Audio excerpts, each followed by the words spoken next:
जय हिंद मित्रों। पिछले पार्ट में हमने बात करी थी वर्तमान काल तक की। अब हम बात करेंगे भूतकाल की। ठीक है। जहाँ पर कोई कार्य बीते समय में पूरा हो जाने का संकेत मिलता है वहाँ पर भूतकाल होता है। जैसे पिताजी गांव चले गए, बच्चा चारपाई पर सो गया। अगर भूतकाल के भेद करें तो 6 भेद होते हैं। सामान्य भूतकाल, जहाँ पर किसी कार्य के बीता होने का संकेत हो जाए वहाँ पर सामान्य भूतकाल होता है। जैसे नौकर चला गया, छोटू ने अपना पूरा पाठ याद कर लिया। पूर्ण भूतकाल क्या होता है? जहाँ पर भूतकाल का कोई कार्य बहुत पहले बीत जाने का संकेत मिले, मतलब पहले बीत चुका है। ठीक है, पूर्ण भूतकाल होता है। 15 अगस्त को देश आज़ाद हुआ था, या माता जी का पहले ही खाना बना चुकी थी। तो ये जो है पूर्ण भूतकाल का है। अब बात करें आसन्न भूतकाल, जहाँ पर कोई कार्य अभी भी हुआ हो, जैसे कि आसन्न भूतकाल होता है। तो एग्जाम्पल के रूप में, नौकर तो घर में दूध रखकर अभी अभी चला गया, गाड़ी अभी अभी छूट गई।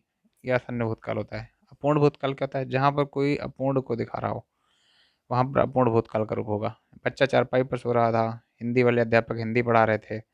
संदिग्ध भूतकाल, जहाँ पर किसी कार्य के पूरा होने की संदिग्धता हो वहाँ पर संदिग्ध भूतकाल होता है।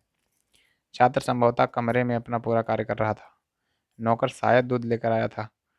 और हेतु हेतु या मद भूतकाल इसको बोलते हैं, जहाँ पर किसी कार्य के भूतकाल का दूसरा कार्य आश्रय दिखाई दे। यदि पिछले वर्ष अच्छी बरसात हुई होती तो भूमि इतने भुखमरी से इतने बच्चे न मरे होते। ठीक है, हेतु हेतु जो है मद भूतकाल होते हैं। जैसे भविष्य काल की बात करें तो जहाँ पर भविष्य काल में कोई कार्य होने वाला हो, ठीक है, भविष्य काल होता है। कल नौकर चला जाएगा, अगले रविवार को परीक्षाएं इलाहाबाद में होंगी। भेद करें तो इसके 3 भेद होते हैं। सामान्य भविष्य काल, जहाँ पर भविष्य काल में कोई कार्य होने की संभावना हो वहाँ सामान्य भविष्य काल होता है, कल वह चला जाएगा। संदिग्ध भविष्य काल, जहाँ पर भविष्य काल में किसी कार्य के होने की संभावना संदिग्धता हो। शायद पिताजी घर पर पहुंच गए होंगे, ठीक है, लगता है 1 घंटे में बरसात शुरू हो जाएगी। या हेतु हेतु भविष्य काल का था, जहाँ पर भविष्य काल किसी अन्य दूसरी बात पर निर्भर हो। यदि आप लोग अधिकारी बन जाएंगे तो आप लोगों का विवाह भी जल्दी हो जाएगा। तो ये होता है तुम्हारा हेतु हेतु भविष्य मध्यकाल। अब हम बात करेंगे लिंग के। तो अर्थ जो है पहचान, जिस वर्ग के माध्यम से हम स्त्री पुरुष वर्ग का बोध करते हैं उसे लिंग कहते हैं। लिंग के 3 भेद होते हैं। नहीं, लिंग के 2 भेद हैं, पुल्लिंग स्त्रीलिंग। संस्कृत में नपुंसक लिंग को जोड़ करके लिंग के टोटल 3 भेद माने जाते हैं, कि संस्कृत को इन नपुंसक शब्दों को हिंदी में उसके भाव के अनुसार जोड़ दिया जाता है। जैसे पुल्लिंग शब्द जो शब्द पुरुष वर्ग का बोध कराए, स्त्रीलिंग जो स्त्री वर्ग का बोध कराए। पहचान, सजावट, बस, गाड़ी, भूख, चावल, कलम, कुर्सी, मेज, ये सब प्रणयकार। इन शब्दों के आगे कोई भी विशेषण लगा लीजिए, अच्छा, अच्छी, मेरा, मेरी। ठीक है। कारक और उनके प्रयोग।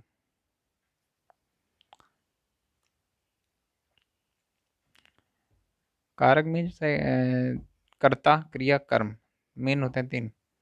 जो शब्द कर्ता, क्रिया, कर्म से संबंध जोड़ते हैं उन्हें कारक कहा जाता है।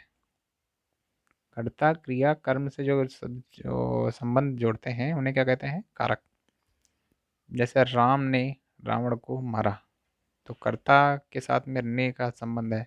ठीक है, करण से हो जाएगा इसका कारक।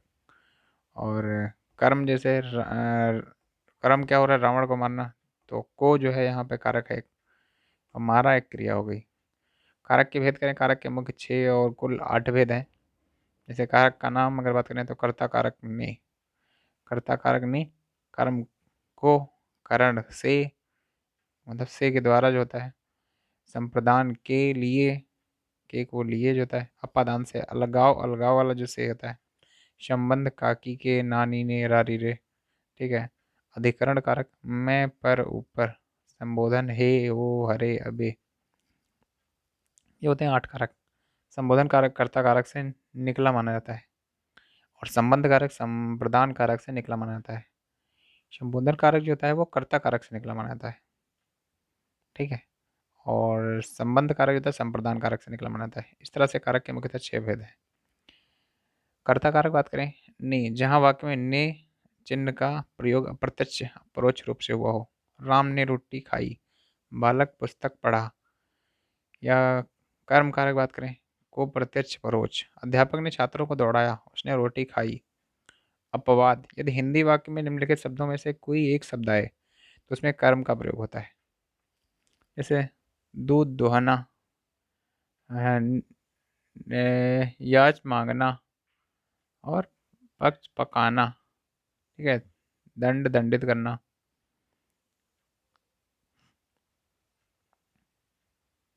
ओके। वह जैसे कुछ एग्जांपल की अगर हम बात करें तो वह गाय से दूध दुहता है। ठीक है, तो दूध दुहना एक हो गई, क्रिया हो गई। ठीक है, कर्म कारक जो कर्म हो रहा है। शहर के दोनों ओर नदी बहती है। माँ रसोई घर में खाना पकाती है। वो पौधों से फूल चुनता है। ठीक है, चोर दुकान से धन चुराता है। कुछ ना कुछ मतलब कार्य हो रहा है। ठीक है, तो कर्म हो जाएगा। करण की बात करें, सेज होता है। रागिनी साइकिल से कोचिंग आई है। वह कलम से पत्र लिखता है। तो इससे हो गई। अपवाद देता है। साथ अंग भंग, समय पूछा समय बताया। मैं पिताजी के साथ बाजार जाता हूँ। ठीक है, मैं राधा के साथ टहलने जाता हूँ। ये अपवाद के रूप में करण कारक है। कोमल दोनों कानों की बहरी है। ठीक है, तो ये तुम्हारा जो है करण दोनों कानों से बहरी हो जाएगी ना, तो कानों की बहरी। और पैर से लंगड़ा है, ये अपवाद के रूप में है, इनमें नहीं होता है। संप्रदान कारक जो बात करें तो को या के लिए होता है। सभी छात्र जीवन को सुखमय बनाने के लिए पढ़ रहे हैं। पिताजी सब्जी खरीदने बाजार गए हैं। सुधा मुझसे मिलने आई है। तो अपवाद में से नमस्कार होता है। गुरु जी को मेरा नमस्कार है। माता जी को सदर प्रणाम है। तो ये नहीं होते हैं। सदा के लिए जाएं। ठीक है, राजा ब्राह्मण को दान देता है, देवताओं को समर्पित। ये क्या बोलते हैं, अपवाद के रूप में है। अलगाव के लिए अपादान का प्रयोग करते हैं। संबंध का की के नारी री होता है। अधिकरण में पर होता है। संबोधन हे अरे वो होता है। ठीक है, फिर बात करेंगे वचन परिवर्तन की। वचन परिवर्तन का होता है आकारांत उकारांत औकारांत। अंतिम स्वर आ उ औ। ठीक है, महिला है तो महिलाएं हो जाएगा। कथा है कथाएं हो जाएगा। एक वचन से बहुवचन में बनाने के लिए कविता कविताएं, शाला शालाएं, माता माताएं, गौ गौएं, वधु वधुएं, दवा दवाएं, लेखिका लेखिकाएं। अकारण शब्दों के अंतिम में ए आ से एम बनता है। ठीक है, लड़का लड़के आकारांत। लड़का लड़के, रास्ता रास्ते, दाना दाने, सब है। आकारांत पहले हो रहा था, और जब अ है तो अ हो जाएगा। नहर नहरें।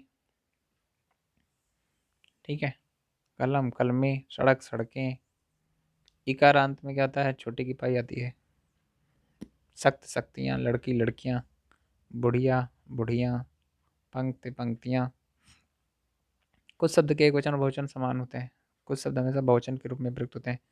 जैसे आंसू है, केश या बाल है, समाचार है, ऋजा है, रोम है, होश है, दर्शन है, प्राण है, हस्ताक्षर है, लोग है। कुछ शब्द हमेशा एक वचन के रूप में प्रयोग होते हैं।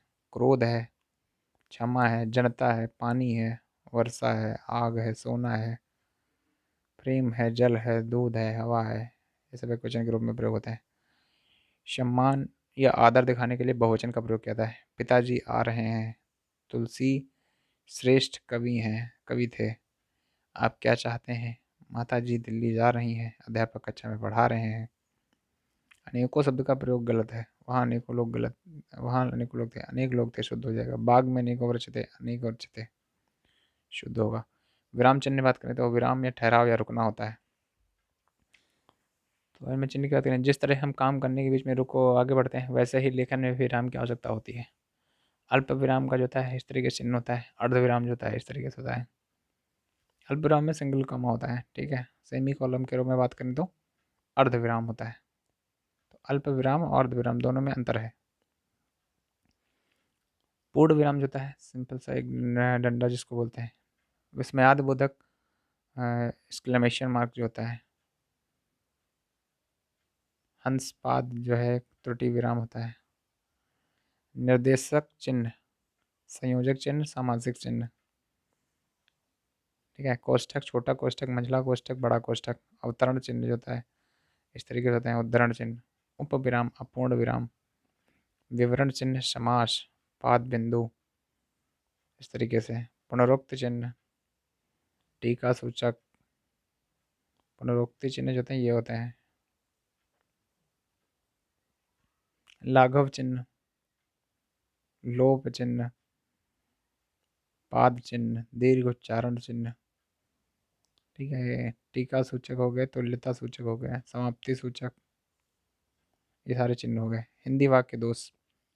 हिंदी अन्य भाषाओं के बाद जो है हिंदी भाषा के वाक्यों में भी दोष दिखाई देते हैं। इन वाक्यों का अवलोकन निम्नलिखित रूपों में किया जाता है। पदक्रम संबंधी दोष, परसर्ग संबंधी दोष, विरुक्त दोष, पदक्रम संबंधी दोष। हिंदी वाक्य में पदों का क्रम क्या होना चाहिए उससे संबंधित दोष को पदक्रम संबंधी दोष कहते हैं, जिसका निराकरण इस प्रकार से किया जा सकता है। हिंदी वाक्य में पदों का क्रम कर्ता, कर्म और क्रिया होना चाहिए, जबकि अंग्रेजी वाक्य की तरह कर्ता, क्रिया, कर्म नहीं। हिंदी वाक्य में कर्ता, कर्म, क्रिया होना चाहिए। ठीक है, मैं आम खाता हूँ। ठीक है, तो मैं हो गया कर्ता, आम है कर्म, क्रिया हो रही है खाने की, और सहायक क्रिया हूँ। ठीक है, जैसे कि इंग्लिश में कहता है आई ईटिंग मैंगो, तो उसमें क्या होता है सब्जेक्ट वर्ब ऑब्जेक्ट होता है। यहाँ पे कर्ता के बाद कर्म आता है, ऑब्जेक्ट। ठीक है, हिंदी वाक्य में कर्ता प्लस कर्म क्रिया का हमेशा कर्ता कर्म क्रिया के पहले आना चाहिए। महाबली भीम ने दैत्यराज हिडिंब को जमीन पर जोर से पटक दिया। विशेषण क्या है इसमें, महाबली। ठीक है, विशेषण और कर्ता जो है वो भीम है, कर्म हो रहा है दैत्यराज, विशेषण जोर से, क्रिया पटकना। जहाँ वाक्य में कर्म न दिया हो तो कर्ता का विशेषण ठीक उसके बाद आना चाहिए। वह अति चतुर है। आप लोग बहुत समझदार हैं। फिर हम बात करेंगे पर सर्ग संबंधी दोष। पर सर्ग का अर्थ होता है कारक चिन्ह। जो वाक्य दोष कारक चिन्हों से संबंधित होता है उससे पर सर्ग संबंधी दोष होता है, जिसका निराकरण इस प्रकार से किया जा सकता है। यदि हिंदी वाक्य में कर्ता के बाद ने चिन्ह का प्रयोग हो तो वाक्य के अंत में क्रिया सदैव कर्म के अनुसार प्रयुक्त होगी। राम ने रोटी खाया, राम ने रोटी खाई। ठीक है, दोनों में जो है टिक का चिन्ह है, मतलब राम ने रोटी खाई ये सही होगा, खाया जो है वो गलत होगा।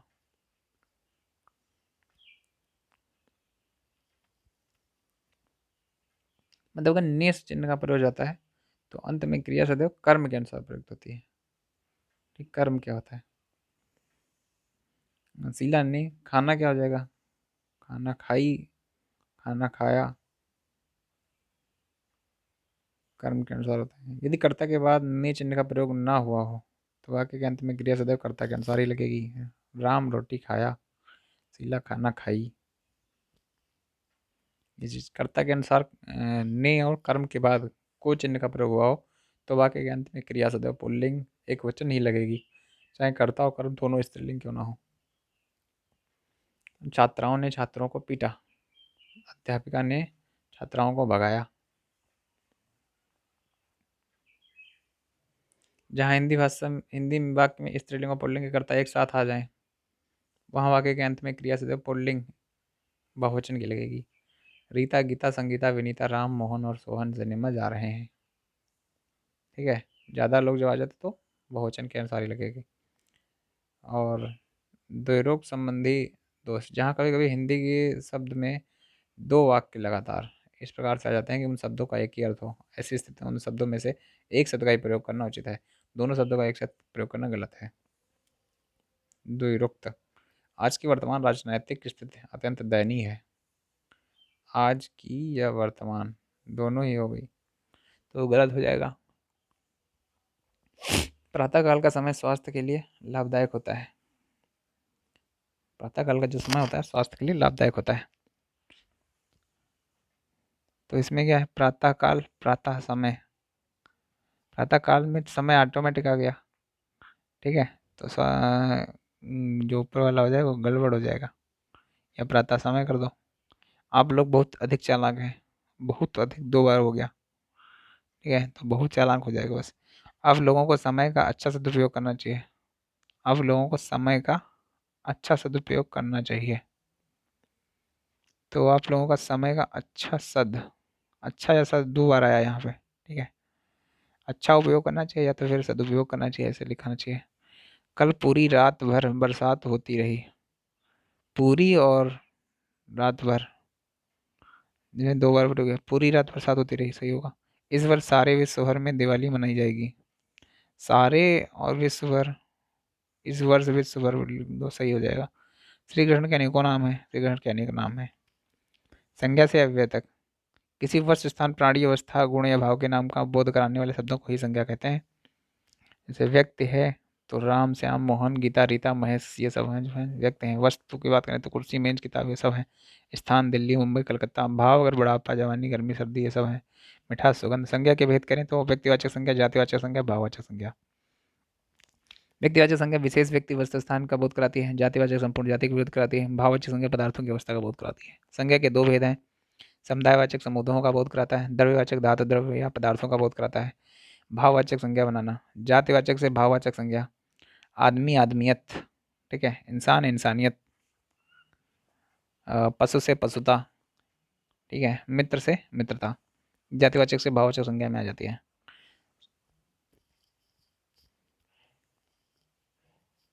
फिर बात करेंगे सर्वनाम से भाववाचक संज्ञा। सर्वनाम अपना है तो अपनापन, ठीक है। और सर्व है तो सर्वस्व, मम है तो ममत्व। विशेषण से भाववाचक संज्ञा। मीठा है तो मिठास, ओके। और निर्बल है निर्बलता। निपुण है निपुणता। क्रिया से भाववाचक संज्ञा। खेलना से खेल, लिखना से लेख, लेना देना लेन हो जाएगा।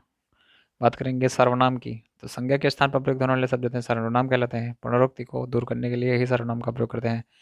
मैं हम तुम ये सब सर्वनाम है। सर्वनाम के भेद करें तो पुरुषवाचक होते हैं, निश्चयवाचक होते हैं, अनिश्चयवाचक होते हैं, प्रश्नवाचक, संबंधवाचक, निजवाचक। पुरुषवाचक में जो होते हैं उत्तम पुरुष, मध्यम पुरुष, अन्य पुरुष होते हैं। उत्तम पुरुष में मैं हम, मध्यम पुरुष तुम हम, अन्य जो है आप या वे। पुरुषवाचक सर्वनाम की बात करें तो वक्ता लेखक स्वयं अपने श्रोता पाठकों के लिए करता है। मैं हम तुम या वह वे आदि, ये सब जो है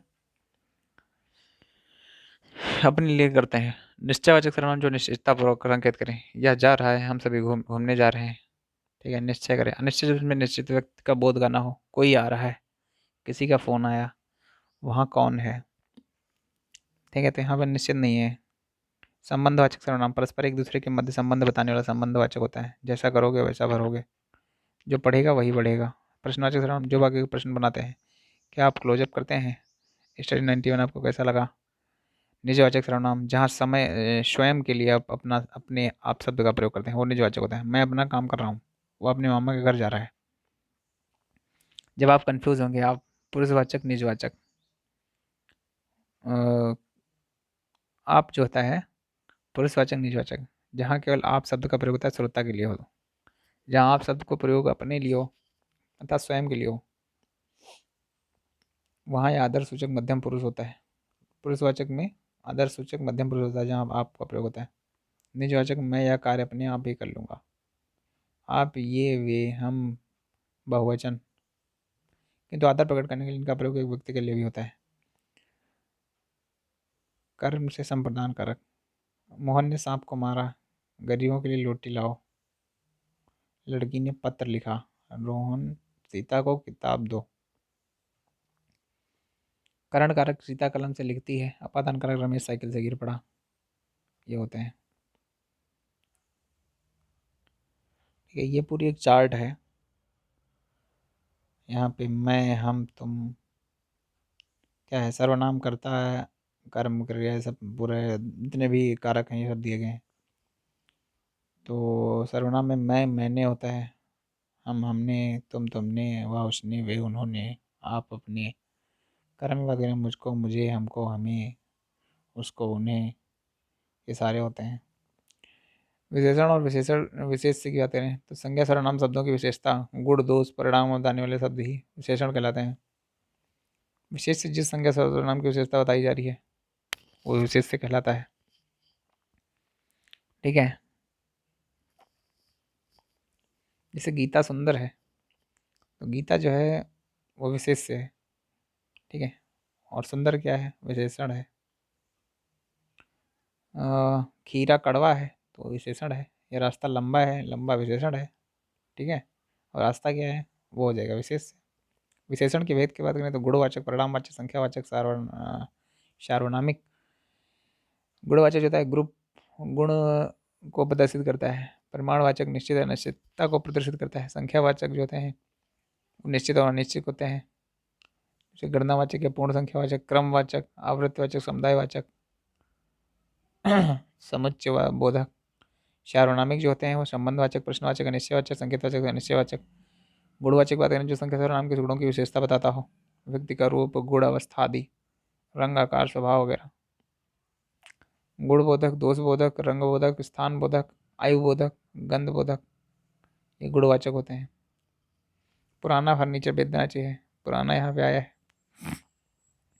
ठीक है। चटपटा समोसा खाना चाहिए, चटपटा है। परिणाम परिमाण, जिसमें परिमाण दे रहा हो, जो संख्या सर्वनाम की मात्रा है, परिमाण के विषय में ज्ञान कराता है। किसी वस्तु का वजन, माप, तौल आदि ये सब होते हैं। फिर अगर बात करें तो संख्यावाचक। संख्यावाचक होते हैं संख्या सर्वनाम की संख्या का बोध करता है। 4 घोड़े 30 दिन, ये सब है। निश्चित संख्यावाचक, 4 कलम 2 लोग। निश्चित, जैसे निश्चित बात कर रहे हैं 4 ही लोग हैं या 2 लोग हैं। पूर्ण संख्या, जिन शब्दों की संख्या के पूर्ण विशेषता का पता चले। गणनावाचक, एक लड़का स्कूल जा रहा है, 4 आम लाओ। अब पूर्ण संख्या बोध बताएं, आधा किलो, 3 पाव। क्रमवाचक, जिस शब्दों की संख्या के क्रम में आने का पता चले, पहला, दूसरा, तीसरा, सातवां, ऐसे। आवृत्तिवाचक, जिन शब्दों की संख्या की आवृत्ति का पता चले, मोहन तुमसे चौगुना काम करता है, ये आवृत्तिवाचक है। समुदायवाचक, 1 दर्जन केला अपनी बत्तीसी में दिखाओ, ये सब मतलब ग्रुप में बात करें। प्रत्येक बोधक, जिन शब्दों के प्रयोग या संख्या का हर एक का पता चले, जिंदगी के हर दिन दौड़ भाग रहती है, मुझे गुस्सा है तो एक एक करके सभी के हाथ पैर तोड़ दूंगा। समुच्चय बोधक, सभी के पास एक जोड़ी कान है, 21वीं शताब्दी बहुत ही हाईटेक है। अनिश्चित संख्यावाचक, जिन संख्या और सर्वनाम की निश्चित संख्या का बोध हो, कुछ बच्चे पार्क में खेल रहे हैं, थोड़ा सा खाना लाओ, कुछ देर बाद हम चले गए। सार्वनामिक विशेषण, जो सर्वनाम संख्या या सर्वनाम की विशेषता की ओर संकेत करते हैं। मेरा पुस्तक, कोई लड़की, किसी का महल, ये सर्वनामिक संकेतक हैं, ठीक है। अनिश्चयवाचक, अनिश्चितता, कोई लड़की बाहर खड़ी है। प्रश्नवाचक बात करें, जहाँ पर कौन, क्या, कैसा है, तुम क्या चाहती हो, तुम कौन जा रहा है, ठीक है, किस आदमी से बात कर रहे हो, ये चीज़ होते हैं। जहाँ पर मेरा, हमारा, तेरा, तुम्हारा, इसका जिक्र है उनकी आधे शब्दों में। तुम्हारा सूट मिल गया है, मेरा भाई घर पहुँच गया है, ये संबंधवाचक होते हैं। मौलिक, मौखिक, सार्वनामिक विशेषण, जो शब्द अपने मूल रूप में संज्ञा के आगे लगकर संज्ञा की विशेषता बताते हैं। यह घर हमारा है, और लड़का, नौकर, ये सब है। विशेषण शब्दों की रचना, मूल रूप से विशेषण कुछ शब्द मूल रूप से विशेषण होते हैं, किंतु कुछ विशेषण शब्दों की रचना संज्ञा, सर्वनाम एवं क्रिया शब्दों से की जाती है। संज्ञा से विशेषण बनना, प्रत्यय लगाकर संज्ञा से विशेषण बनाए जाते हैं। अंश का आंशिक, धर्म का धार्मिक, अलंकार का अलंकारिक, अर्थ का आर्थिक, नीति का नैतिक, दिन का दैनिक, ये होते हैं। अंक का अंकित, ध्वनि का ध्वनित, इल का जटा जटिल, इम जो होता है स्वर्ण, स्वर्ण का स्वर्णिम होता है, इम लगा करके बनते हैं। ई जो होता है रोग का रोगी, ये विशेषण बन रहे हैं, ठीक है। ई ये प्रत्यय लगाया तो आत्मा का आत्मीय, आलू का श्रद्धालु, वी की बात है मानस मनस्वी, मैं सुज सुखमय, वान रूप रूपवान, वती गुणवती, मान बुद्धिमान, प्रत्यमति बुद्ध बुद्धिमति, रत धर्मरत, इष्ट समीपस्थ, निष्ठ धर्मनिष्ठ, कर्मनिष्ठ। सर्वनाम से विशेषण बनाने का काम। वह वैसा, क्रिया से विशेषण बनाना, क्रिया। पथ पतित, पठ पठित, विशेषण की अवस्थाएं। जैसा कि आपको भी पता है कि विशेषण शब्द किसी संज्ञा सर्वनाम की विशेषता बताते हैं। विशेषता बताई जाने वाली वस्तुओं के गुण दोष कम ज़्यादा होते हैं। इन गुण दोषों के इस कम ज़्यादा होने को तुलनात्मक ढंग से ही माना जा सकता है। तुलना की दृष्टि से इन विशेषण को 3 अवस्थाएं होती है, मूलावस्था, उत्तरावस्था, उत्तमावस्था। जिसमें विशेषण का तुलनात्मक रूप नहीं होता, वह केवल सामान्य विशेषता प्रकट करता है। जैसे सावित्री सुंदर लड़की है, सूर्य अच्छा लड़का है, सूर्य तेजस्वी है। उत्तरावस्था जब 2 वस्तुओं के गुणों की तुलना करते हैं, रविंद्र चेतन से अधिक बुद्धिमान है, तो उत्तरावस्था कहलाती है। उत्तमावस्था जब 2 व्यक्तियों की तुलना में किसी एक दूसरे से सबसे अधिक बताया जाता है। पंजाब में अधिकतम अन्न होता है, संदीप निकृष्टतम बालक है। तुलनात्मक अवस्थाएं गुणवाचक निश्चित तथा अनिश्चित की तुलना में होती हैं। अवस्थाओं के रूप बात करें, अधिक और सबसे अधिक का प्रयोग जो है उत्तमावस्था उत्तमावस्था के रूप में करते हैं। अच्छी, अधिक अच्छी, सबसे अच्छी। ठीक है। जैसे इसमें इंग्लिश में बात करी थी तो सुपरलेटिव डिग्री होती है, सबसे उत्तम अवस्था होती है। कंपैरेटिव डिग्री जो होती है वो बेटर अवस्था होती है। उसी तरीके से इसमें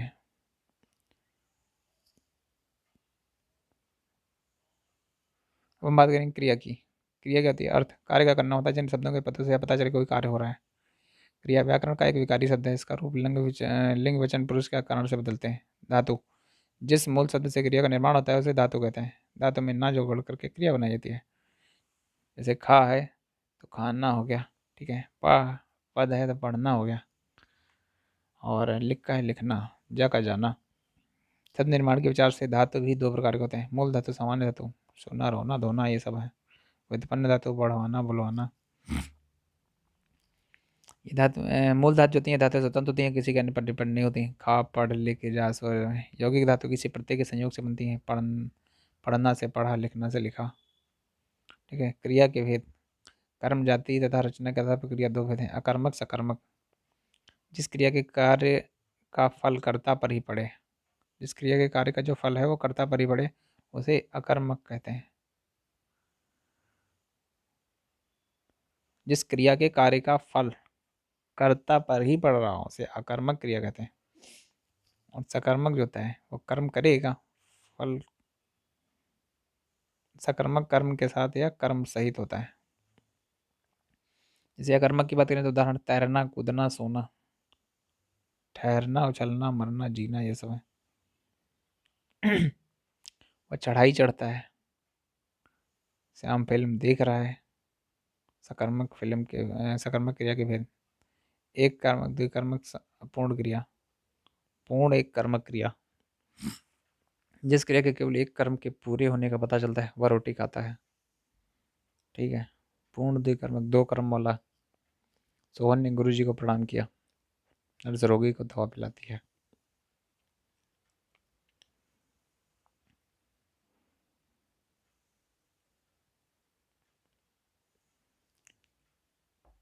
संरचना प्रयोग के आधार पर क्रिया के भेद जो होते हैं वो सामान्य क्रिया, संयुक्त क्रिया, नाम धातु क्रिया, प्रेरणार्थ क्रिया, पूर्वकालिक क्रिया, तात्कालिक क्रिया, ऐसे करके सारी क्रिया होती हैं। सामान्य क्रिया, जिस क्रिया के रूप के कल का विशेष पता ना हो तथा उसके पीछे ना लगा हो, सामान्य क्रिया कहते हैं।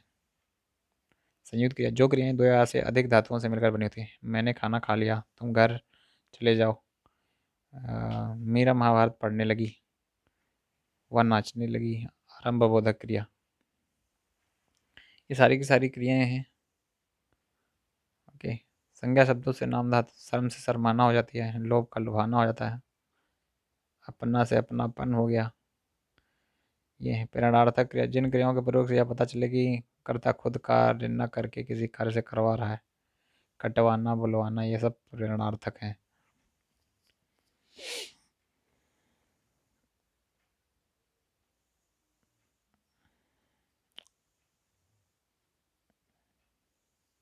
क्रिया विशेषण क्या होता है? जिस शब्द से क्रिया की विशेषता का ज्ञान हो। यहाँ वहाँ जहाँ तहाँ, अब तक, जल्दी, अभी, अरे सब। साधारण मूल स्थानवाचक, साधारण क्रिया जो होती है जिन क्रिया विशेषणों का प्रयोग किसी वाक्य में स्वतंत्र होता है। हाय अब मैं क्या करूं, बेटा जल्दी आओ। ओके। संयोजक, जिन क्रिया विशेषणों का संबंध किसी उपवाक्य के साथ रहता है। जब रोहित ही नहीं तो मैं अब जी के क्या करूंगी। तो इस तरीके से जो है डिपेंड करते हैं संयोजक क्रिया। अर्थ के आधार पर स्थानवाचक, जो अभिकारी शब्द किसी क्रिया के होने के स्थान का बोध कराते हैं। ओके। ये काफ़ी डीपली है, इतना जो है नॉर्मल टीजीटी वगैरह में नहीं पूछते हैं। और कोई अगर पढ़ना चाह रहा है तो बेसिकली वो पढ़ सकता है।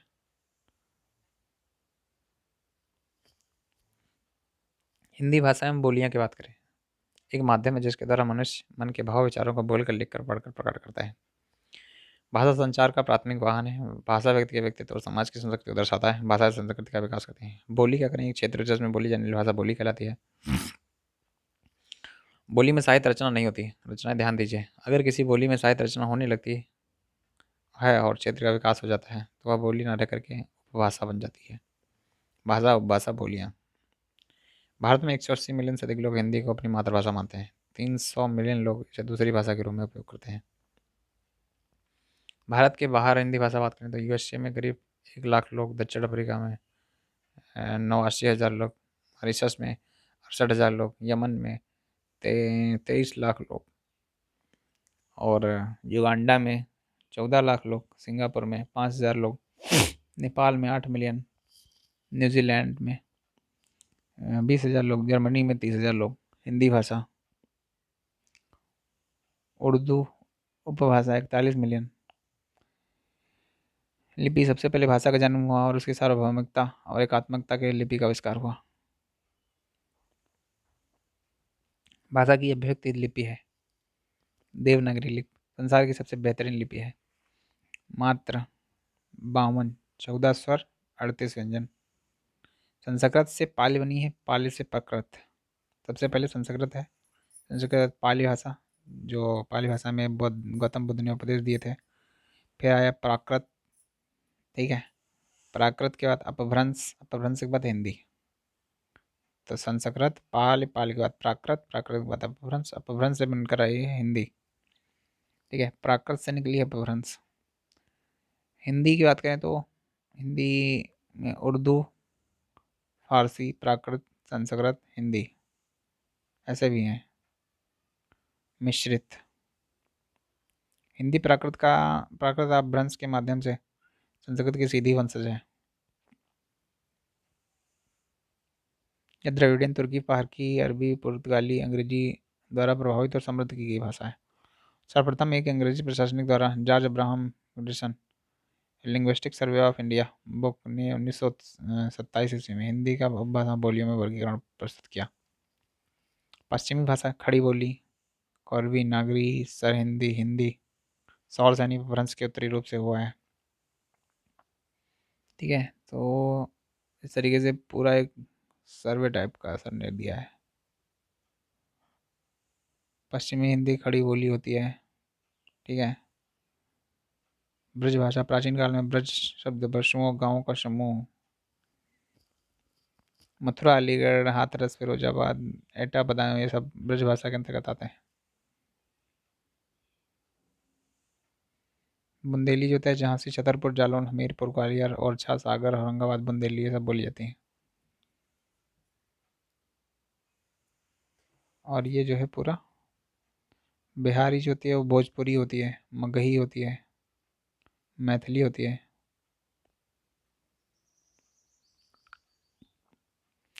तत्सम, अब चलो बात करते हैं तत्सम और तद्भव पहचानने के नियम। नियम 1 क्या होता है? छा का प्रयोग जो प्राय तत्सम में होता है, या छा तद्भव, ठीक है। छा तत्सम में होगा, उसकी जगह पे हो सकता है या हो या छ हो, तद्भव होगा।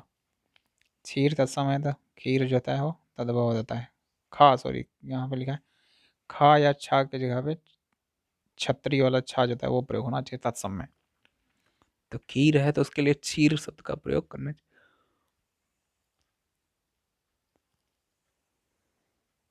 वही अक्षर है तो अक्षर के लिए अक्षर। फिर बात करें अगर हम परीक्षा, तो परीक्षा होती है, ऐसा ही क्षेत्र है तो खेत का क्षेत्र होता है, दाहिना दक्षिण होता है, मक्खी का मच्छी का होता है, मक्खन का मच्छर होता है, ठीक है। अक्षत का अक्षत होता है। ये सारे जो है खा से छा के डिनोट कर सकते हैं। तत्सम में वा का प्रयोग होता है, तद्भव में बा का प्रयोग होता है। जैसे वणिक है, बनिया है, और वर्षा है, बरसात है, वक बगुला, वर यात्रा, बारात, विवाह, ब्याह, बंदर, वानर ये सब है। श का जो है श में तद्भव जो होता है सा सपेरा वाला होता है, तत्सम होता है श। श्यामल है, श्यामला है, शुक है, शुआ है, ठीक है। सुंड है, शूंड है, श्वशुर है, ससुर है। नियम 4 होता है दृढ़ शब्द जो होता है तत्सम में त्रा का प्रयोग करते हैं।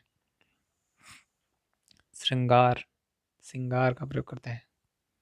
घृत तत्सम है, घी जो है तद्भव है।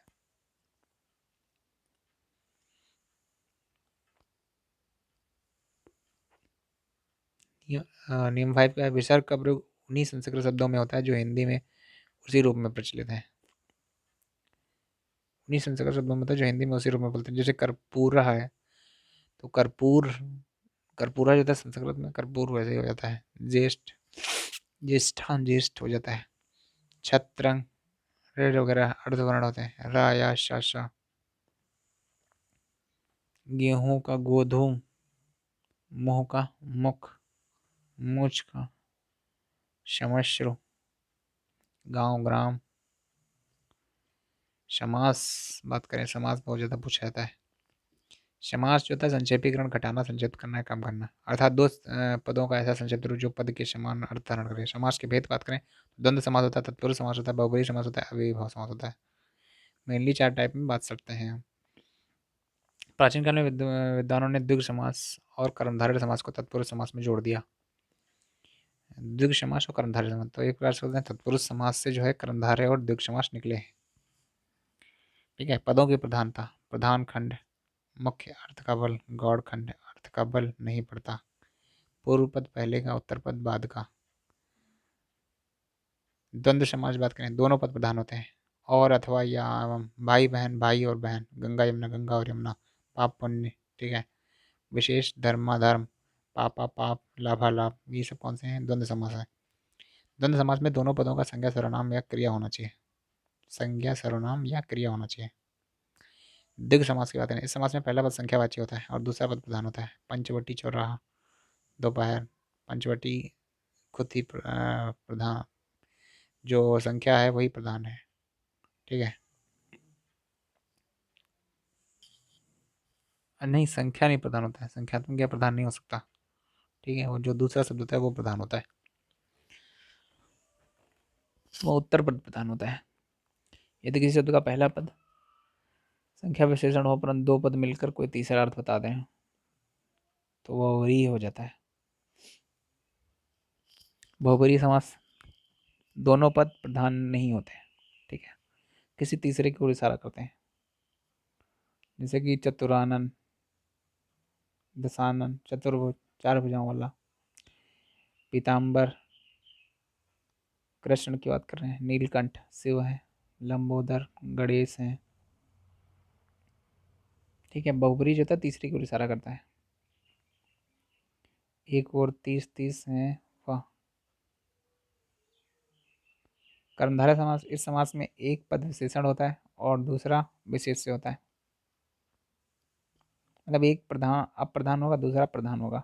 महादेव, पीताम्बर। ठीक है। नीलकमल,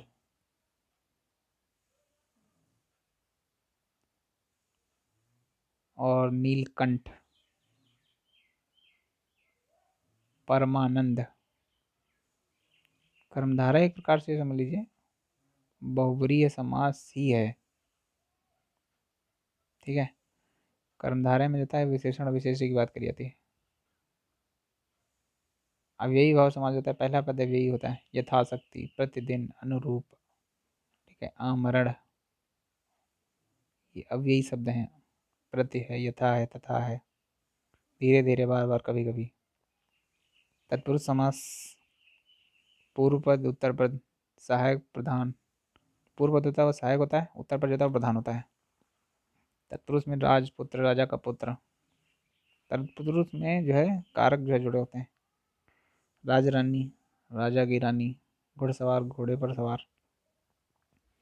तत्पुरुष को ऐसे भेज सकते हैं, कर्ता ने कर्म को ग्रहण संप्रदान के लिए पदान से अलग होने कर्त में। ठीक है। गिरह कट, ग्रह को काटने वाला कर्म हो जाएगा। करण, मन चाहा, मन से चाहा। संप्रदान, रसोई के लिए घर। ठीक है। रसोई घर हो जाएगा। रस की बात करें तो रस के अंग होते हैं। रस के निम्नलिखित 4 अंग हैं। विभव, विभाव, अनुभाव, संचारी भाव, स्थायी भाव। विभाव की बात करें तो आलंबन, उद्दीपन, विभाव, आश्रय। अनुभाव क्या होता है? अनुभाव शब्द अनु और भाव 2 शब्दों से मिलकर बना है। अनु का अर्थ होता है पीछे या बंद, और भाव का अर्थ होता है भावना। अर्थात जो भाव वाचक नायिका में विरह के बाद पैदा हो वो अनुभव कहते हैं। विरह अनुभव के भेद होते हैं कायिक अनुभव, वाचिक अनुभव, सात्विक या मानसिक अनुभव। इस रस के सिद्धांत के निर्माता आचार्य भरत मुनि ने अनुभव के 3 भेद दिए हैं। इन्होंने आर्य अनुभव को अनुभव नहीं माना है। आधुनिक कवि ने अनुभव के 2 ही भेद दिए हैं, कायिक अनुभव, सात्विक अनुभव। कायिक अनुभव कार्य का काया का अर्थ होता है शरीर, जहाँ पर नायक नायिका एक दूसरे के करीब आने के लिए शारीरिक क्रियाकलाप करते हैं, वहाँ कायिक अनुभव होता है। जैसे पलकों का उठाना, गिराना, हाथ हिलाना, आंख मारना, ठीक है, तो ये कायिक अनुभव है। और दूसरा बात करें वाचिक अनुभव। वाचिक का अर्थ होता है वाणी, जहाँ पर नायक नायिका एक दूसरे के करीब आने के लिए वाणी का प्रयोग करें, मुख से कुछ बोल जाए, वहाँ वाचिक अनुभव होता है। ठीक है, तो वहाँ वाचिक हो जाएगा, कायिक और वाचिक। तो ये 2 हैं जो अनुभव को प्रेरित करते हैं। जैसे उदाहरण की अगर हम देते हैं, कोई गीत गुनगुनाना, सीटी बजाना, ये वाचिक अनुभव है। बूझत श्याम कौन बोगोरी, कहाँ रहत काकी हो बेटी, देख नहीं कबहू ब्रज छोरी, सूरदास। स्पष्टीकरण, जहाँ पर राधा और कृष्ण एक दूसरे के करीब वाणी के माध्यम से आ रहे हैं। ठीक है, श्याम पूछ रहे हैं कौन हो तुम गोरी, कहाँ रहती हो, किसकी बेटी हो, ठीक है, ब्रज में कभी देखा नहीं, ऐसे करके पूछते हैं, तो ये हो जाएगा वाचिक अनुभव। फिर आगे बात करें तो स्पष्टीकरण में बता दिया। सात्विक या मानसिक अनुभव। सात्विक का अर्थ होता है जहाँ पर नायक नायिका एक दूसरे के करीब आना चाहें परंतु मन की बातें मन में दब कर रह जाएं, सात्विक अनुभव होता है, वहाँ सात्विक या मानसिक अनुभव होता है। उदाहरण, गयो स्वयं नहीं कटु कहीं आवा, जन सचान झपटे मन भावा। मतलब स्पष्टीकरण की बात करें, कई कई द्वारा वरदान मांगे जाने के पश्चात राजा और दशरथ के मुँह से एक भी शब्द नहीं निकला, इसलिए सात्विक अनुभव होता है। सात्विक अनुभव की संख्या काव्य शास्त्रियों ने 8 बताई है। आहार अनुभव। आहार का अर्थ होता है रूप सज्जा या वस्त्र सज्जा, अर्थात जहाँ नायक नायिका एक दूसरे के करीब आ जाए वहाँ आहार अनुभव होता है। मील प्रधान बीच सुकुमार डुल रहा है मृदुल अधखुला अंग, बिलही ज्यों बिजली बिजली का फूल, मेघ वन बीच गुलाबी रंग। जयशंकर प्रसाद है। श्रद्धा के वस्त्र सौंदर्य को देखकर मन उसकी ओर आकर्षित हो रहा है, इसलिए आहार अनुभव होता है। संचारी भाव। संचारी का अर्थ होता है संचरण करना या बहना, अर्थात जो भाव नायक नायिका के चेहरे पर संचारित या बहता है उसे संचारी भाव कहते हैं। इसकी संख्या 33 मानी गई है। आचार्य रामचंद्र शुक्ल संचारी भाव के 34 मानते हैं। उन्हें चक पकहार को 34वां संचारी भाव माना है। स्थायी भाव कहता है संचारी भाव के पश्चात मानव मन में पैदा होने वाला वह भाव जो कभी ना बदले, उसे स्थायी भाव कहते हैं। स्थायी भाव की संख्या 9 बताई गई है। इस सिद्धांत के निर्माता आचार्य भरत मुनि ने स्थायी भाव की संख्या 8 माना है। रस के भेद जो होते हैं, रस के कुल 9 भेद हैं जो इस प्रकार हैं। श्रृंगार रस रति, वीर रस उत्साह, करुण रस शोक को प्रकट करता है, हास्य रस हास को, भयानक रस भय को, रौद्र रस क्रोध को, विभत्स रस जुगुप्ता, अद्भुत रस विस्मय आश्चर्य, शांत रस वैराग्य होता है। और जो भरत मुनि है वो 8वां नहीं, शांत रस को नहीं मानते हैं। प्राचीन वेदों ने वात्सल्य रस एक भक्त रस को श्रृंगार रस में जोड़ दिया, परंतु वर्तमान विद्वानों ने इसको अलग करके रस के कुल 11 भेद कर दिया। रस के कुल 9 भेद मानने चाहिए। श्रृंगार रस की बात करें, श्रृंगार शब्द श्रृंग और आर 2 शब्दों से मिलकर बनाता है, जिसका अर्थ होता है इसके 2 भेद हैं, संयोग संभोग श्रृंगार और यह दूसरा होता है वियोग श्रृंगार रस। संयोग या संभोग श्रृंगार, जहाँ पर नायक नायिका का मिलन, अनुहार, हंसी मजाक, छीना झपटी सब कुछ हो जाए, वहाँ पर संयोग संभोग श्रृंगार रस होता है। राम के रूप निहारत जानकी कंगन के नक्शे पर शाही, ताते समय कुछ भूली गई, करते के रही पलटारत नहीं। नायक नायिका का परस्पर देखना है, क्या बातें करना। संयोग श्रृंगार के 2 भेद हैं, नायक शब्द नायिका शब्द। मतलब नायक शुरुआत करे या नायिका शुरुआत करे। वियोग श्रृंगार, जहाँ पर नायक नायिका एक दूसरे के दूर दूर हों, दूसरे से मिलने के लिए तड़प रहे हो, वहाँ वियोग श्रृंगार होता है।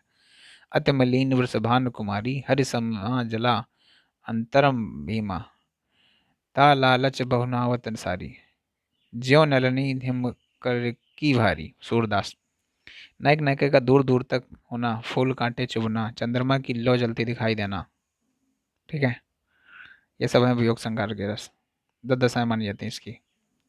श्रृंगार रस को रस राज या रसों का राजा माना जाता है। आचार्य भोज ने मुख्य रस श्रृंगार रस को ही माना है और इस रस से अन्य रसों की उत्पत्ति माना जाता है। वीर रस, जहाँ पर किसी घटना को देख उनमें उत्साह पैदा हो। मैं सत्य कहता हूँ, सखे सुकुमार मत जानो, मुझे यमराज से भी युद्ध में प्रस्तुत सदा मानो। मुझे मैथिली चरण गुप्त ने लिखी है। पहचान मन में अंग का भाव, बाहों का बार बार, चेहरे पर उत्साह की लालिमा। आचार्य भरत मुनि ने वीर रस के दो भेद दिए हैं, युद्ध वीर, कर्म वीर, धर्म वीर, दान वीर। ठीक है। करुण रस कहते हैं जहाँ किसी घटना को देखकर मन में शोक का भाव जागृत हो, तो करुण रस होता है। मेरे हृदय में हर्ष, हाँ, मन अब तू वहाँ है कहाँ, दृढ़ बोल कर बेटा तनिक वो देख हम सबको है कहाँ। मैथिली शरण गुप्त। किसी योग की मृत्यु होना, उसके परिवारजनों के रोना सोना जो होता है, ये शोक रस या करुण रस होता है। हास्य रस से किसी घटना को देखने सुनने के बाद जो है हंसी मजाक का मूड बनता है। विंध्य के बाद से उतासी तो प्रवृत्ति महामुनि नारे दुखारे गौतरती तेरे सदस्यों कथा सुनी है मनि मन वृंद सवारे। स्पष्टीकरण, मन में हंसी का भाव और चेहरे पर चिल्लाहट का भाव होता है। आचार्य भरत मुनि हास्य रस के जो है 8 वेद मानते हैं। ठीक है। भयानक रस होता है किसी घटना को देखकर मन में जो भय डर का भाव पैदा होता है, वो भयानक रस होता है। रौद्र रस होता है जहाँ पर किसी घटना को देखकर मन में क्रोध का भाव आ जाए, वहाँ रौद्र रस होता है। जो भ्राता हूँ अयाश पावो, कंदक का ब्रह्मांड उठाऊं, ये रौद्र रस होता है। ठीक है। चेहरा तंतुमाना, आंखें लाल पीली होना, ये सब। बीभत्स रस, जहाँ पर किसी घटना को देखकर मन में घृणा का भाव आ जाए। रब के दारुण आतप से तुलसी धर रही घासे, सर्दी गर्मी लड़कर और जब जा रही थी लाशें। मांस का सड़ना, दुर्गंधपूर्ण वातावरण होना, ये सब बीभत्स रस है। ठीक है। रसों का दास माना जाता है। अद्भुत रस, जहाँ किसी घटना को देखकर मन में विस्मय आश्चर्य का भाव पैदा होता है, वो घटना उसका कहलाता है। भुचक कर रह जाना। ठीक है। अद्भुत होना। शांत रस की बात करें, किसी घटना को देख मन में निर्वेद वैराग्य तटस्थता का भाव आ जाए। ठीक है। सीतापुर प्रसिद्ध भरत बिनु राजा, चंचल की जिंदगी चंपक रागा, मन में पहले जैसे स्थिति बने रहना। आचार्य भरत मुनि शांत रस को रस का भेद नहीं मानते हैं। वात्सल्य रस कहता है, वात्सल्य रस का स्थायी भाव वात्सल्य है, जहाँ पर किसी घटना को देख मन में बचपन का प्रेम भाव प्रकट हो जाए। ठीक है। वहाँ पर वात्सल्य रस होता है। ठीक है। किलकत कान घुड़सन आवत, मणिमय कन मंद के आंगन, बिंब पकड़ी हो धावत। यहाँ पर कृष्ण की बाल दशा का वर्णन किया गया, इसलिए वात्सल्य रस का वर्णन होता है। भक्ति रस होता है जहाँ किसी घटना को देखकर मन में भक्ति भाव पैदा हो। जैसे अब के राख लियो भगवान, हो नाथ बैठो धर्म डरिया, पार दिशा देवान। रस सिद्धांत के प्रणेता जो माने जाते हैं वो आचार्य भरत मुनि मानते हैं। आचार्य भरत मुनि ने भावों की कुल संख्या 49 मानी है। सात्विक अनुभव प्लस 43 संचारी भाव, 33 संचारी भाव, 8 स्थायी भाव। और आचार्य मुनि मुख्य रस के कितने 4 भेद मानते हैं। आचार्य भरत मुनि ने 4 मुख्य रसों के अलावा किसको मुख्य रस नहीं माना है, वो हास्य रस को नहीं माना है। आचार्य भरत मुनि ने श्रृंगार रस के कौन से रस निकाले हैं, रस निकला माना, श्रृंगार रस से हास्य रस निकला है। ठीक है। आचार्य भरत मुनि ने रौद्र रस से कौन सा रस निकाला है, करुण रस। आचार्य भरत मुनि ने विभत्स रस से कौन सा रस निकला है, भयानक रस। आचार्य भरत मुनि ने वीर रस से कौन सा रस निकला है, अद्भुत रस। श्रृंगार रस के देवता माने जाते हैं विष्णु। श्रृंगार रस का रंग माना जाता है श्याम रंग। सौ रौद्र रस के देवता जो माने जाते हैं रुद्र भगवान। इनमें से कौन सी पंक्तियों में रस है, बिना प्राण भये दर्श तिहारे रहाए, मरहूं आंखें पुली खुली रह जाए। भारतंद्र ने श्रृंगार रस। बिना प्राण भये दर्श तिहारे हाय, मरहूं ये आंखें खुली की खुली रह जाएंगी। करुण रस के देवता माने जाते हैं यम, करुण। सिर पर बैठे हो काग, आंख दो हाथ निकारत, ये सभी भत्स रस हैं। किस आचार्य के ध्वनि बोध के आधार पर रस के भेद किए गए हैं, आनंदवर्धन। ठीक है। आचार्य भोज। अलंकार की बात करें तो अलम प्लस कार, अलंकृत या कार का मतलब करने वाला, अलंकृत करने वाला। ठीक है। काव्य का वह रस जो उसकी सुंदरता को बढ़ाए। ठीक है। उसे अलंकार कहते हैं। अलंकार के भेद बताएं तो शब्दालंकार, अर्थालंकार। आचार्य भोज ने अर्थालंकार का तीसरा भेद माना है। उभयालंकार तीसरा भेद माने हैं आचार्य भोज। शब्दों के माध्यम से सौंदर्य का भाव प्रकट हो, वहाँ पे शब्दालंकार होता है। जहाँ अर्थ के माध्यम से अर्थ का भाव, सौंदर्य का भाव प्रकट हो, वहाँ पर अर्थ होता है। तो शब्दालंकार के अगर भेद की बात करें तो पहला होता है अनुप्रास अलंकार, जहाँ वर्ग की आवृत्ति बार बार आती है किसी एक वर्ण की। फूलन में, कलियन में, कछारन में, कुंजन में, क्यारिन में, कलीन में, कलीन के लिखत है, पद्माकाश होता है। यहाँ का वर्ण की बार बार उत्पत्ति हो रही है, अनुप्रास अलंकार है। अनुप्रास अलंकार की बात करें तो चेका अनुप्रास, तथ्य अनुप्रास, वाचा अनुप्रास होते हैं। ठीक है। अब हम बात करेंगे यमक अलंकार की, जहाँ एक शब्द दो से अधिक बार आए किंतु अर्थ अर्थ अलग अलग हो। 3 बेर खाती है, हाँ कि 3 बेर खाती है, कनक कनकते सौगनी, ये सब जो है इसमें 2 बार जो है प्रयोग हुआ है। श्लेष अलंकार की बात करें तो श्लेष धातु तथा चिपका हुआ होता है। चरण धरत चिंता करत चितवन चारों ओर, सुवर्ण को भोजत खोजत फिरत कभी व्याभिचारी चोर, बिहारी ने बोला है। सुंदर वर्ण सुंदर स्त्री सोना, यहाँ पे दो दो चीज़ों को प्रयुक्त किया गया है।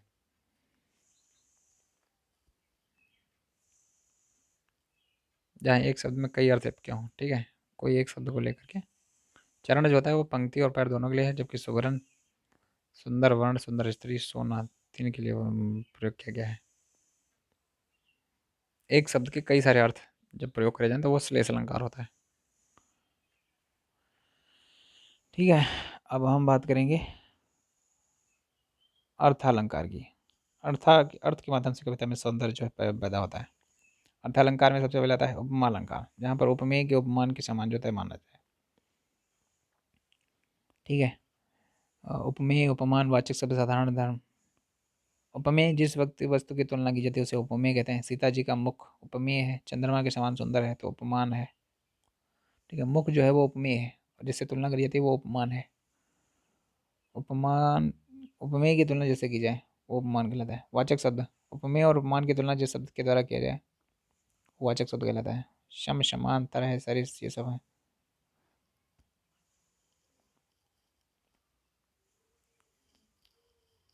जैसे कुंद इंदु समदेह, उमा रमन करुणा सुमन, तुलसी ने लिखा है शुभा की पहली किरण सी अरे तुम हो। तो ये जो है यहाँ पर उपमा अलंकार की बात करी गई है। रूपक अलंकार जहाँ पर उपमेय और उपमा में कोई भेद ना हो। ये रूपक अलंकार में वाचक शब्द प्राय नहीं होते। सीता जी का मुख चंद्रमा है, आप शेर हैं, तो भेद नहीं की बात करी गई है। से समान जैसे होता है तो उपमा अलंकार होते हैं, और जस्ट उसी प्रकार का बता ही दिया डायरेक्ट, आप शेर हैं। ठीक है, आप शेर के समान है तो उपमा है, आप शेर हैं तो रूपक हो। ठीक है, और रूपक में मतलब भेद की जरूरत नहीं पड़ती, सीधे वही चीज जैसा है वैसा है। उत्प्रेक्षा अलंकार जहाँ पर उपमेय में उपमान की संभावना बताई जाए। उत्प्रेक्षा होता है संभावना, जैसे जन जानो मन मानो, मानो जोर की नाव लहरी, इस तरीके से। ठीक है, विनोक्त अलंकार जहाँ बिना शब्द के ऊपर किसी वस्तु की व्यर्थता बताई जाए।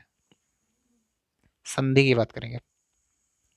संधि शब्द शाब्दिक अर्थ होता है मेल, दो निकटवर्ती वर्णों के परस्पर मेल से जो वर्ण विकार परिवर्तन होता है उसे संधि कहते हैं। संधि ध्वनियों का मेल होता है, शब्दों का मेल होता है। संधि के भेद जो होते हैं स्वर संधि व्यंजन संधि विसर्ग संधि।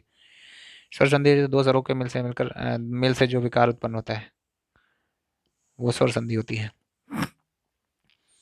इसके प्रकार अगर हम बात करें तो दीर्घ संधि होती है, गुण संधि होती है, वृद्ध संधि, ऋण संधि, अया संधि। गुण संधि होती है अ प्लस ई उ ऋण, ए ओ आओ मिलकर बनता है, ये गुण संधि है।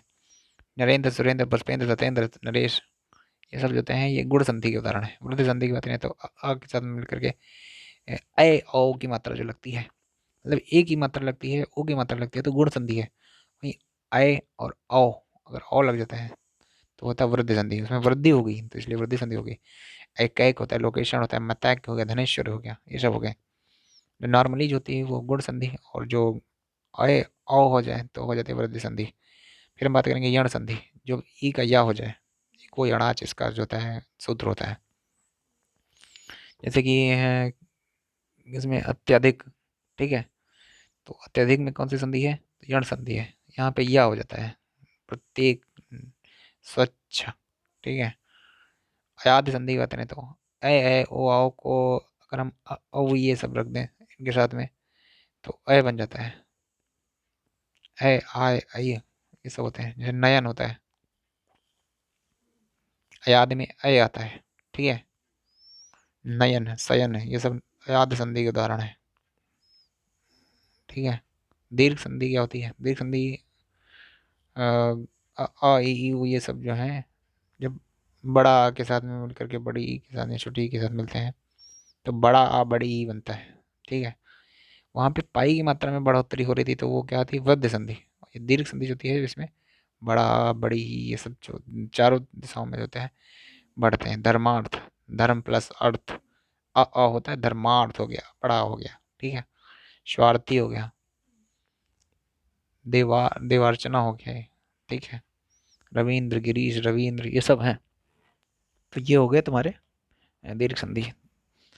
तो गुण संधि में मतलब जिसमें ए, ठीक है, ओ, ये इस तरीके के निकल के आए, और उसमें अगर ए और ओ हो जाए तो वृद्धि संधि हो जाएगा। और या अगर निकल के आता है तो इको यड़ाज, ठीक है, यण संधि। फिर बाद में अयाद संधि में अय वगैरह निकल के आता है। दीर्घ संधि में जाता है बड़ी की मात्रा बड़े की मात्रा होती है। ये हो गया स्वर संधि का उदाहरण। फिर हम बात करें व्यंजन संधि। व्यंजन के बाद यदि किसी स्वर या व्यंजन के आने से उस व्यंजन में जो परिवर्तन होता है, व्यंजन के बाद अगर किसी स्वर या व्यंजन आता है तो उसमें जो परिवर्तन होता है वो व्यंजन संधि कहलाती है। वर्ग के पहले वर्ण का तीसरे वर्ण में परिवर्तन, जैसे का गा में, ठीक है,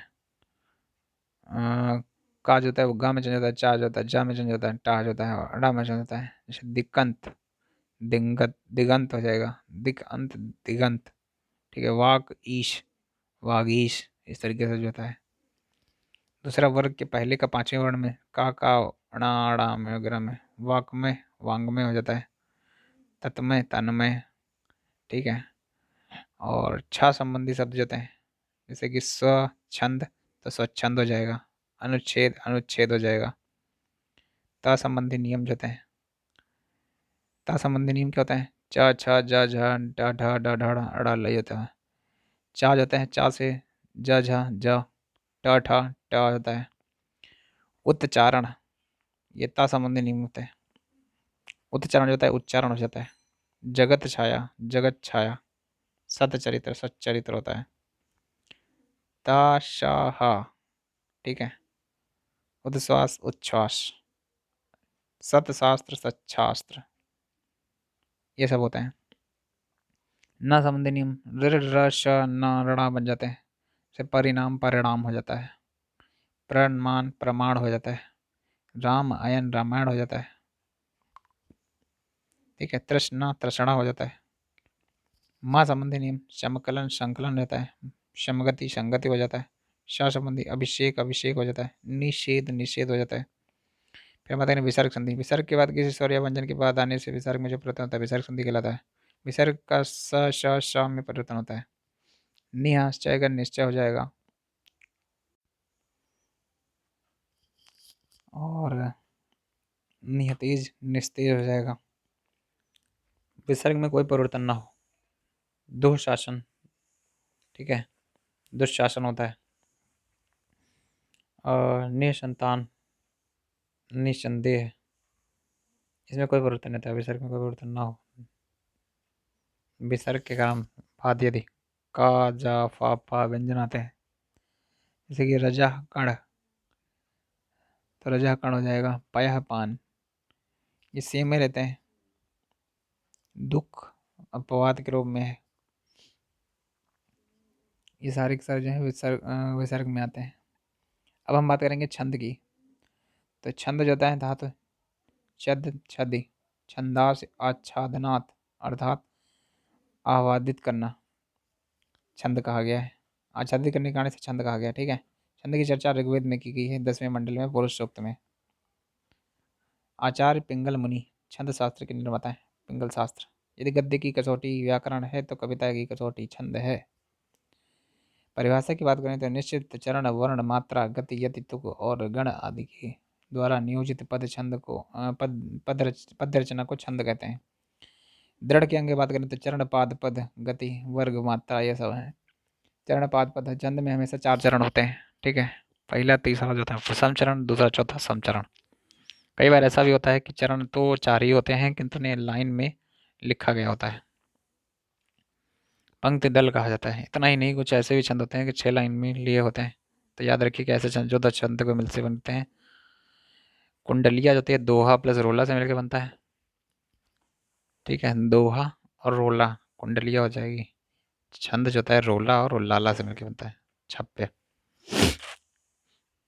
छप्पे जो होता है रोला और लाला से मिलकर बनता है। वर्ण और मात्रा, वर्ण की एक छोटी सी न खंडित होने वाली ध्वनि होती है, ठीक है।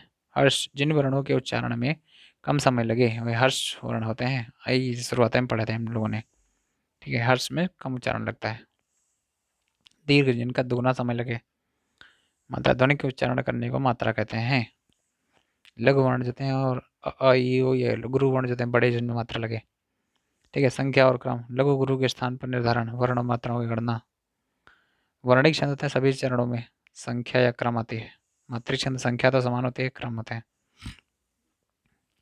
जरूरी नहीं। अब हम बात करेंगे छंद के भेद। वर्णिक, मात्रिक, मुक्तक छंद। वर्णिक छंद होते हैं शम, अर्धशम, विषम, ये होते हैं।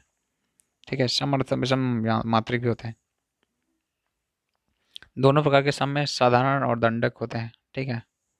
वर्णिक छंद जो होते हैं वर्ण की गणना पर रचा गया छंद होता है। चलिए एक उदाहरण से देखते हैं। प्रिय पति वह मेरा प्राण प्यारा कहाँ है। ठीक है। इसको जोड़ेंगे तो 15 निकल के आएगा। दुख जलाद निमग्ना का सहारा कहाँ है। अब तक जिसको मैं देख के जी सकी हूँ वह हृदय हमारा नेत्र का तारा कहाँ है। 15। संख्या और क्रम, लघु गुरु दोनों बराबर वर्ण होते हैं।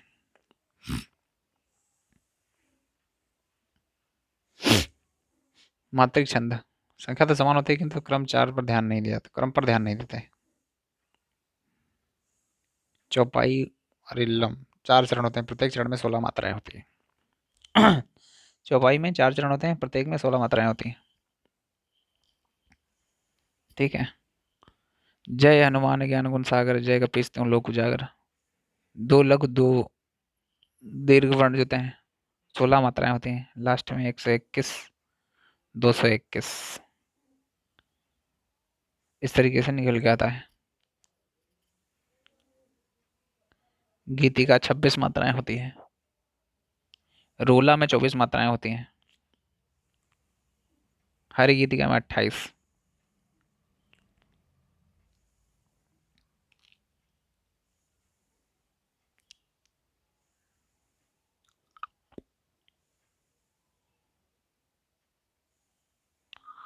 अर्धमात्रिक छंद जो होते हैं बरवे, 12 7, दोहा 13 11, सोरठा 11 13। दोहा 13 होता है, सोरठा 11 होता है। दोहा 13। ओके। उल्ला में 15 13।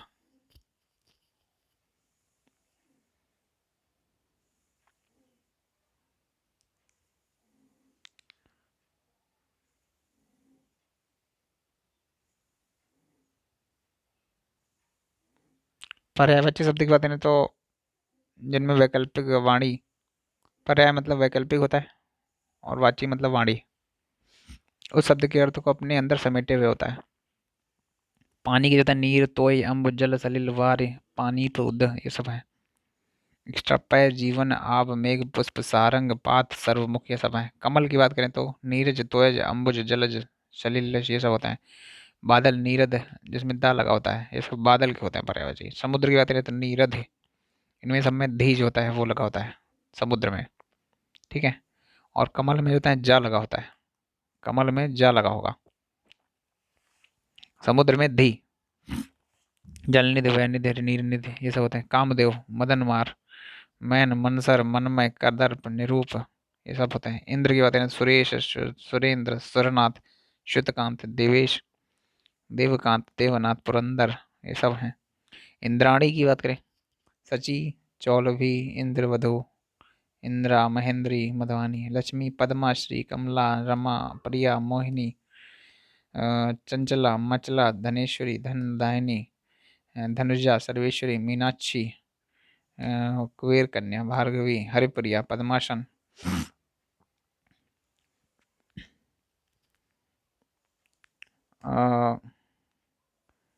विष्णु, पद्मापति, पद्मापति, श्रीपति, कमलापति,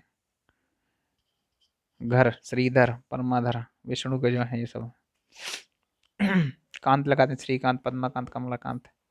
ठीक है। नारायण, शेष, हरि, बैकुंठ स्वामी, चक्रधर, चक्रवाणी। पार्वती की बात करें उमा, गिरिजा, भवानी, शिवा, शिवांगी, शक्तिजा, शिव। पति लगा करके उमापति, गिरजापति, भवानी। ठीक है। नाम लगा उमानाथ, गिरजानाथ, उमाकांत, गिरजाकांत, उमाधर, गिरजाधर। शिव शंभु, त्रिपुरारि, त्रिनेत्र, आशुतोष, नीलकंठ, औगड़दानी, चंद्रशेखर, चंद्रकांत, योगेश हर भूतेश महेश महादेव रुद्र शंभु शंकर मादना चंद्रमौली पशुपति स्तरा। दुर्गा की बात करें सिंह वाहिनी है, अजा कालिका चंडिका भवानी। सरस्वती की बात करें भारती वीणा, वीणा पाड़ी, ठीक है, महाश्वेता इला वागीश ब्राह्मी गिरि निधात्री बागेश्वरी। कृष्ण की माधव राधा रमण श्याम नंद नंदन मुरलीधर गिरधर वंशीधर कैसरी। ऋषिकेश मधुसूदन मुकुंद गोपीनाथ वासुदेव केशव कन्हैया दामोदर ब्रज वल्लभ द्वारिकाधीश मोहन। गंगा की बात करें तो मंदाकिनी भागीरथी सुरसरी स्त्रिपथा नंदीश्वरी नीव नदी अलकनंदा देवपद विष्णुपदी चटाक्षरी जाह्नवी। यमुना की बात करें यमुना कृष्णा आकर्ण्या सूर्यजा भानुजा रवितनय कालिंदी कालगंगा और सूर्य तरण तनुजा सूर्यसुत्रा। सूर्य की दिनकर दिवाकर प्रभाकर मार्तंड रविता भानु भास्कर आदित्य पतंग अक्र कमलबंधु दिनमाण चंडासु हंस तेजोश्री दिनेश। चंद्रमा की बात करें सुधाकर निशाकांत रजनीकांत शशिकांत ये सब हैं। आग की बात करें अनल पावक दाहक कृतानु सुतान जातवेद और चित्रभानु। हवा की बात करें पवन वायु द्वयार अनिल समीर प्रभंजन वामन अमृत सुधा पीयूष सोम अमी अमी जीवनोदक। जंगल की बात करें तो वन अरण्य कानन अंतार विपिन अर्थवी गहन धव घोड़ा अश्व है तुरंग घोटक संधव बाज रविश्रुत तुरंग तुरंग में। वृक्ष की बात करें तर पेड़ पादप अंग। गणेश की बात करें तो गजानन विनायक लंबोदर गणपति गौरीशुत मूषक वाहन लंबतुंड हेरंब वक्रतुंड महाकाय सर्वदा। हे हाथी के जैसे विशालकाय जिसका तेज सूर्य सहस्त्र किरणों के समान है, बिना विघ्न के मेरा कार्य पूर्ण हो और सदा ही मेरे लिए शुभ हो, ऐसी कामना करता हूँ। आँख की बात करें तो नेत्र चक्षु दृग लोचन दृष्टि नयन अच्छी और अम्बक चख दीदा। सिंह की बात करें शेर नाहर भृंगार पंचानन रादूल हरि के हरि व्याध रंगराज वनराज केसरी चित्रक सर्प सांप नाग हरि विषधर मणिधर पन्नधर शारंग ये सब हैं। आम की बात करें आम्र अमृत काल रसाल पिग बल्लभ फल श्रेष्ठ सहकार पिग प्रिय प्रियम्भ पिग बंधु। पर्वत की पहाड़ गिरि भूधर महेश्वर अचल शैल नाग धरणीधर नदी सरिता वाहिनी तटनी नदियाँ तटिया निम्नगांग पक्षी चिड़िया खग विहग पखरु नभचर विहंग शकुंत द्विज शकुनी हनुमान पवन सुत महावीर कपीस पवन पुत्र कपीश्वर। हाथी की बात करें तो गज मतंग गजेंद्र व्याल कुंभी दंती नाग हिरद करी हश्वी बिजली की दामनी चंचला तड़ित चपला भौरा ब्रवरा भ्रमर अली मधुकर तुरे मधुराज। ग्रह निकेतन आयतन निलय सदन निकेतन अयनशाला मकान पुत्री लड़की बेटी श्युता तनुजा तन्या आत्मजा तनुजा दुहित कन्या नंदिनी अपत्या। रात्रि का करें तो रात विभावरी त्रियामा यामेदुरी छड़दास सरवरी निशा रजनी रैन तभी निषिद्ध छपा। कपड़ा की बातें तो वस्त्र पट परिधान चैल अंबर वसन चीर तुरकूल तुर्कपट वसन पहरावा अर्जुन पार्थ भारत गांडी विधारी धनंजय पार्थ शव्य सांची विभुत्स फाल्गुनी कपिध्वज। राक्षस की बात करें तो दानव दैत्य असुर निशाचर ब्रह्मा कमलासन चतुरानन चतुर्मुख विधि विदंच अज ये सब है। रावण की बात दशानन 10 कंठ लंका पति लंकेश 10 शीश धरती धरा वसुंधरा वसुधा इला रत्नाम रत्न गर्भा धारित्री उर्वी छोड़ी मेदिनी अवन अचला भूमि भू पृथ्वी। फेला की जो अगर बात करें तो कदली भानुभल रंभा गजवाशा फुजरंशा मोचा काग कौवा की काग वायश पिशुन कष्ट काण काम करकटक एकाश बलिपुष्ट। कोयल की बात करें तो कोकिल काकपिक बसंत दुत पाली वानप्रिय श्यामा कलापी। कुबेर की यक्षराज धनद धनाधिप राजराज किन्नरेश धनपति धनेश अलंकेश धनपाल धानेश्वर। चांदनी की चंद्रिका चंद्रिका, चंद्रातन, कौमुदी, ज्योत्सना, चंद्रकला, चंद्रमरीचि, अमृत तरंगिणी। ठीक है।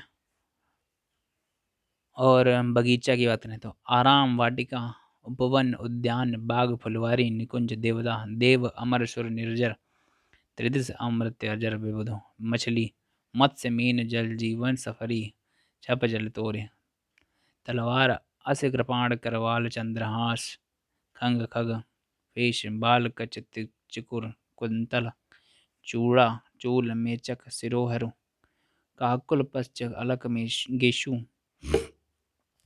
झोपड़ी की बात करें फुटी, फुटिया, मड़ई, मड़वा, पर्णकुटी, छानी, कुंज। इच्छा की बात करें तो चाह, कामना, अभिलाषा, आकांक्षा, मनोरथ, इप्सा, वांछा, लिप्सा, तार्स। गदहा की बात करें तो खर राक्षस, वैशाख नंदन, गर्दभ, गधा, धूसर, वेशर, चक्रीवान। तालाब की बात करें तो सर, सरोवर, तड़ाग, पद्माकर, जलाशय, पुष्कर, सरसी। दिन, वार, दिवस, दिवा, वाशर, आहन। हाथ, भुजा, बाहु, पाणी, कर, हस्त। सोना की बात करें तो कंचन, सोना, स्वर्ण, कनक, हे, हिरंग, कंचन, जात, रूप, सुवर्ण, जातक। चांदी की बात करें तो रजत, रूपा, रूपक, रूप्य, रौद्र, रूपा, चंद्रहास। प्रसिद्ध कवि, लेखक, उनकी प्रसिद्ध रचनाएं। सूरदास। सूरदास की सूर सागर है, साहित्य लहरी है, सूर सारावली है, नल दमयंती है। ठीक है। तुलसीदास के रामचरितमानस, विनय पत्रिका, गीतावली, दोहावली, कवितावली। कबीरदास की बात करें तो साखी, सबद, रमैनी 3 है। मीराबाई की बात करें तो राग गोविंद, गीत गोविंद की टीका, नरसिंह जी का मायरा। रसखान की बात करें सुजान, रसखान, प्रेम वाटिका, दान लीला। ठीक है। रहीम की बात करें अब्दुल रहीम खान खाना, रहीम दोहावली, रहीम रत्नावली, रहीम सतसई, श्रृंगार सोरठा, बरबे नायिका भेद, रास पंचाध्यायी, शवैये। मलिक मोहम्मद जैसी, पद्मावत सबसे प्रसिद्ध जो है, अखरावट, आखिरी कलाम, चित्ररेखा। चित्ररेखा मलिक मोहम्मद जैसी की है। जैसे इनके उदाहरण की बात करें तो नैन सो देखा कमलवा, निर्मल नीर शरीर, हसत जो देखा हासवा, दसन ज्योत न गहीर। बिहारी सतसई, कनक कनक ते सौगनी, ये सब उसी में से है। ठीक है। बिहारी के सतसई है। पृथ्वीराज राशो की, चंद बरदाई, परमान रासो जागनिक, अमीर राशो सारंगधर, बीशल देव राशो नरपति नाला। अमीर राशो की सारंगधर, बीशल देव राशो की नरपति नाला। कुमान रासो दलपत विजय, कुमान रासो दलपत विजय। विजयपाल रासो नाल सिंह। सुदामा चरित नरोत्तम दास, नरोत्तम दास ने लिखी है सुदामा चरित को। केशव दास की रामचंद्रिका कवि प्रिया रसिक प्रिया, केशव दास द्वारा लिखी गई है रामचंद्रिका कवि प्रिया रसिक प्रिया। ठीक है। भूषण ने कौन कौन सी लिखी है शिवराज भूषण, शिवा भावनी, शिवा शौर्य, भूषण उल्लास, दूसर उल्लास, भूषण हजारा। अमीर खुसरो ने मुकरियाँ, गजल, दो सवने और खालिक बारी। मुकरियाँ, गजल, दो शबने, खालिक बारी। चिंतामणि, चिंतामणि ने कवि कुल, कल्पतारू, ये सब लिखे। पिंगल लिखी है चिंतामणि ने ही। श्रृंगार मंजरी, रस मंजरी।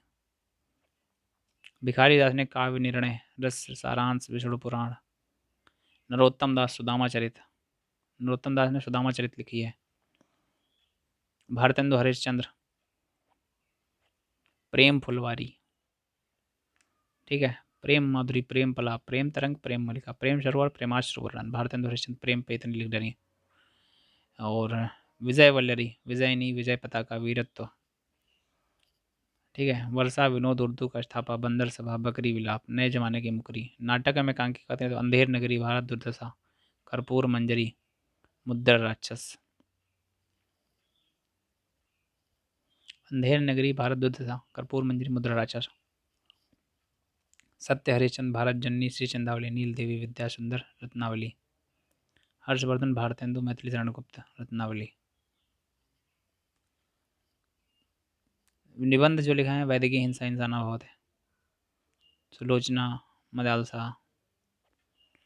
दादू दयाल की हरणेवाणी, अंगवधु, दामोदर कवि, लय मशीन, पद्मावती कथा। जयशंकर प्रसाद छायावादी युग के हैं।